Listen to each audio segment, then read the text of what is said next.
రక్షకుడుగా వచ్చాడు. ఆయన వెంబడించే వాళ్ళు క్రైస్తవులు అని పిలువబడ్డారు. అంతే తప్ప క్రైస్తవ్యం మతం కాదు. కనుక మనిషి మార్గం తప్పిపోయాడు, పాపం వల్ల రోగిష్టి అయిపోయాడు. ఆ రోగం మనిషిని మరణానికి నడిపిస్తూ ఉంది. తప్పించుకోవడానికి మార్గాన్ని ఏర్పాటు చేశాడు ఆ రోజుల్లో. ఇది క్రీస్తు పూర్వం జరిగినటువంటి విషయం.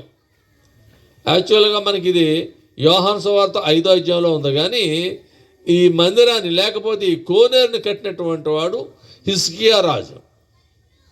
కనుక ఎవరైనా వ్యాధిగ్రస్తులైతే, ఎవరైనా జబ్బు పడితే, వారికి కుదరని రోగం అనేది ఏర్పడితే, లేకపోతే నీకు ఆ వ్యాధి నయం చేసుకోవడానికి నీ దగ్గర డబ్బు లేకపోతే, నీకు సహకారం లేకపోతే, ఒక సులువైన మార్గం ఏంటంటే ఈ కోనేరులోకి వచ్చి ఆ కోనేరులో మునిగితే స్వస్థత. ఈ కోనేరులో మునిగితే స్వస్థత అంటే ఇది ఎప్పుడు పడితే అప్పుడు మునగడం కాదండి.